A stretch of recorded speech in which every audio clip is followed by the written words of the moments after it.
Hello there! Welcome to Slice of Eden. I'm Mark, and this is my Slice of Eden. Hey, so I wanted to start off this video with saying I really appreciate y'all taking the time to watch, and I know it's not much. The production quality is going to be terrible, trust me. It's just me and this stupid phone, but I want to show you what we got going on here. And I want to start off that whole, show and tell with space. We don't have a lot of space. As I mentioned before, we live in base housing. So our backyard is basically like this tiny little cutout. I mean, I would say it's like, maybe it's like, I don't know, 30 foot by, yeah, it's about a 30 by 30. That's about what I think it is. I'd have to measure it out to actually see how big it is, but it's not very big. So we didn't have a ton of space to work with. So basically what I did was I tried to optimize the space that we had. And I knew I didn't want to plant in ground because, again, base housing, we wanted to be able to pick all this stuff up and take it with us where we go. And so building actual planter beds, out of wood and stuff was not something that I really wanted to do. I just wanted something that I could empty the dirt out of and take with us. So a lot of our gardening has been done in containers. And because of that, we've been able to use some of the space, I think, optimally. But anyways, let me flip this around. Let me show you what you're looking at, instead of just looking at me. So one of the things that we did was, we'll start off with my carrots. I know they look a little rough on the sides, but we do actually have some decent carrots growing right in there. You can see them. I actually pulled some carrots out of this bed, and I know I should have thinned them out a lot more than I did. I just kind of wanted to see how effectively they would grow. But I love that carrot smell. Whenever you touch the leaves, you can actually smell the carrots. They smell really good. But we got one of these things from Sam's Club, and it's basically a standing trellis. See it from the side here. My son's gonna be in the shot. He likes to follow me around in the garden.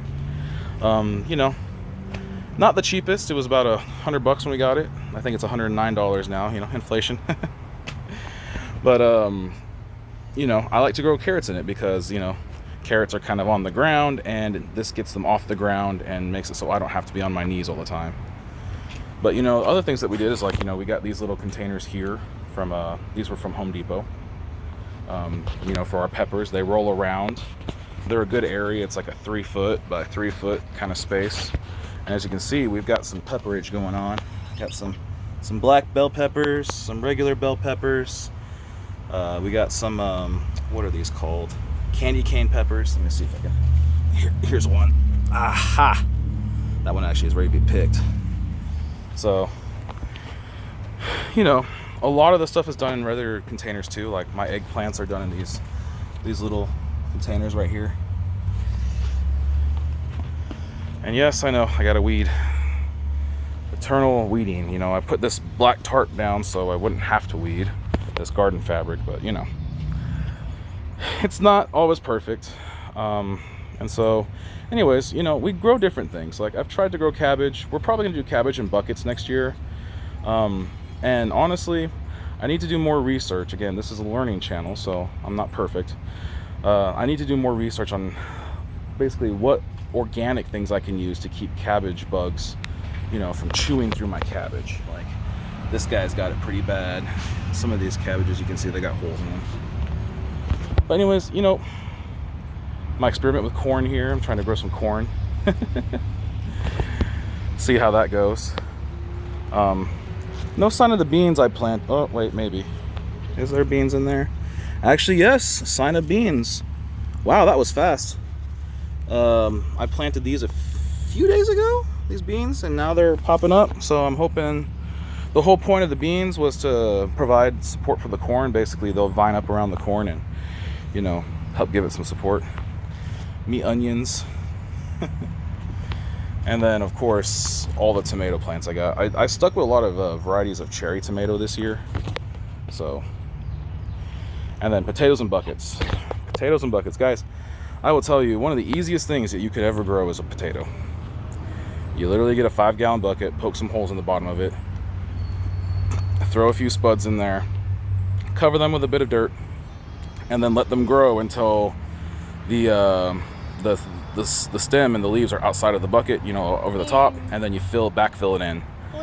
And I'll tell you what, I've had good success over the years with potatoes in buckets. It's easy, you can move them. When it's ready to harvest, you don't have to go digging around with a fork. You can literally just dump them on a tarp and go to work, you know, pick your potatoes and do all that stuff.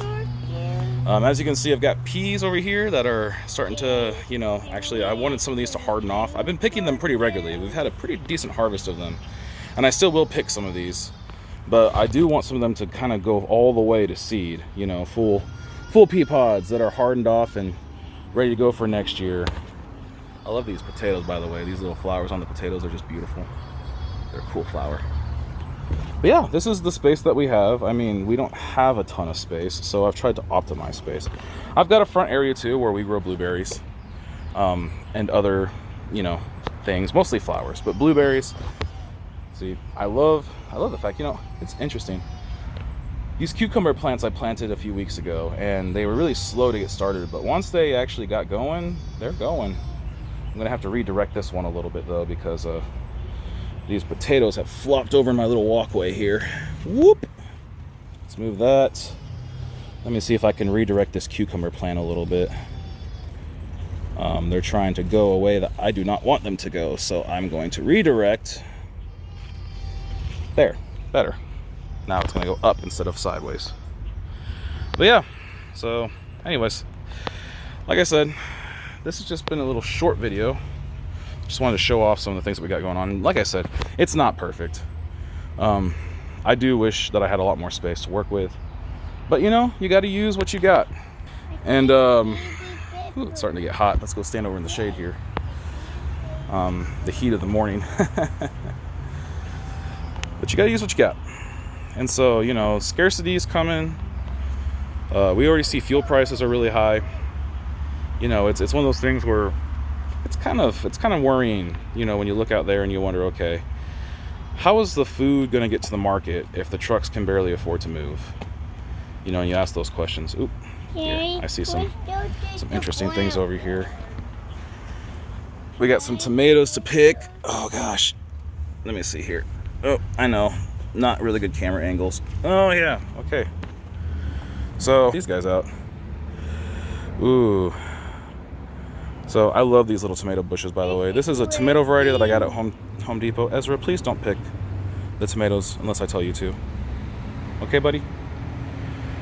All right. Anyways, these are a Home Depot variety. They're a little bush tomato. I don't remember exactly what they're called, but they're really awesome. They stay small and they produce tons.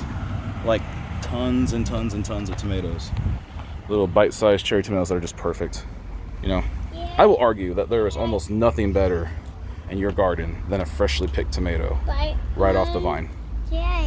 But yeah, so anyways, this has been a short video, and again, welcome to my Slice of Eden.